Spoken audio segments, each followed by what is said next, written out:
Bonjour et bienvenue dans le troisième module de la formation Approcher le e-learning proposé par la Fédération AEFTI. Ce troisième module est consacré à la construction de parcours d'apprentissage individualisés. Nous avons vu précédemment que le e-learning s'appuie sur des outils techniques, en particulier en termes de réseau d'échange, pour répondre aux besoins de l'apprenant et pour atteindre les objectifs pédagogiques. Nous allons interroger ici comment les parcours de formation construits dans le cadre du e-learning peuvent être différenciés et favoriser l'individualisation des parcours d'apprentissage. L'individualisation de la formation est un processus d'organisation de la formation visant la mise en œuvre d'une démarche personnalisée. Elle met à disposition de l'apprenant l'ensemble des ressources et des moyens pédagogiques nécessaires à son parcours de formation et à ses situations d'apprentissage. Elle exige que les démarches de formation soient menées selon les besoins de l'individu.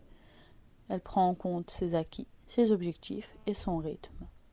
La définition qu'en donne la FNOR, c'est un itinéraire organisé d'acquisition de connaissances.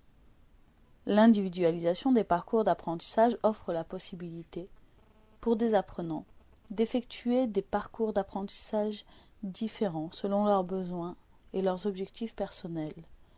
L'apprenant se voit proposer un environnement et un contexte de formation, outils, contenus, modes d'apprentissage, calendrier, qui s'adaptent à son niveau, ses besoins, ses préférences et lui permettent de progresser à son rythme. L'individualisation a donc plusieurs objectifs. Il s'agit de répondre au mieux aux besoins et aux attentes des stagiaires, d'optimiser l'utilisation des ressources pédagogiques, de construire des parcours de formation pertinents et cohérents, de favoriser l'implication du stagiaire dans sa formation, de développer l'autonomie des apprenants, leur capacité à se déterminer dans un ensemble de relations et de moyens pédagogiques, et de permettre aux apprenants de s'affirmer dans leur individualité, leur singularité, et d'anticiper les situations. Elle impacte donc différentes dimensions de l'ingénierie pédagogique.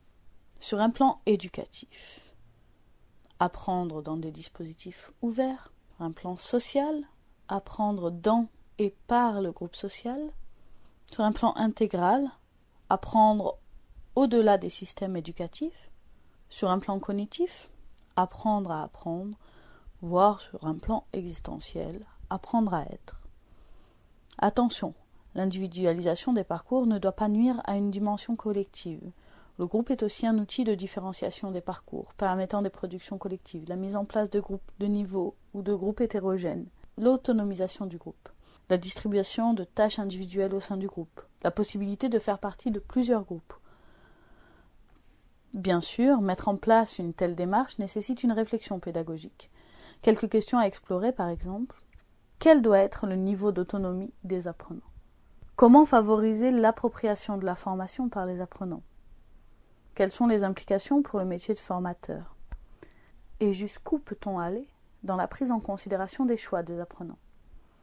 En effet, cela implique une nouvelle relation pédagogique, avec un contrat initial intégrant les enjeux individuels et un rôle revisité du formateur, qui n'est plus directement et uniquement perçu comme un transmetteur, mais comme un médiateur, un accompagnateur, un facilitateur, un tuteur.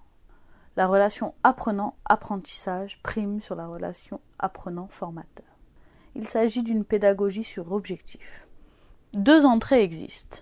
La première, c'est celle du projet professionnel, comme prisme de différenciation des parcours. La seconde, c'est une approche contextuelle. L'individualisation prend en compte les modalités et les contextes d'apprentissage du stagiaire. Lieu, temps, ressources, rythme. Le formateur met à disposition de l'apprenant les ressources pédagogiques et les moyens de les exploiter. Quelques outils permettant d'individualiser les parcours d'apprentissage sont par exemple les dispositifs modulaires, les ateliers pédagogiques personnalisés, le centre de ressources, l'enseignement à distance, les stages en alternance, les ateliers d'apprentissage transversaux, l'enseignement mutuel. La démarche d'individualisation consiste ainsi à articuler différentes composantes pédagogiques, ressources et activités, de manière adaptable.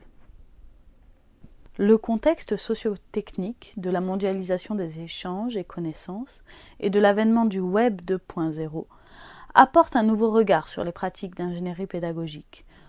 En effet, les formes de communication ont évolué. À ce niveau, le e-learning a des particularités.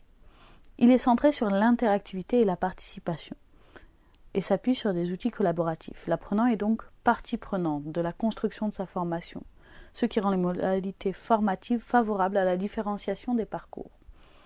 Les modalités de communication ont une spécificité notoire. Il s'agit de communication médiée et non de communication directe. De ce point de vue, le e-learning peut sembler être un frein, puisque l'individualisation est basée sur un contrat formatif renouvelé et co-construit directement et personnellement avec l'apprenant. Au contraire, le e-learning peut être compris comme une opportunité réelle d'aller plus loin dans la pédagogie individualisée. En effet, les modalités communicatives du web ne s'organisent pas de manière linéaire.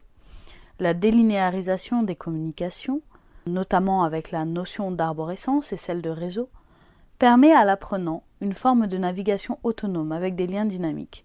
L'enjeu est alors de concevoir une arborescence logique qui donne un cadre à la progression pédagogique, tout en prenant en compte les objectifs et les contextes différenciés de chacun des apprenants. Il s'agit de réussir à concevoir les itinéraires en amont pour permettre à l'apprenant de les emprunter. Merci de votre attention.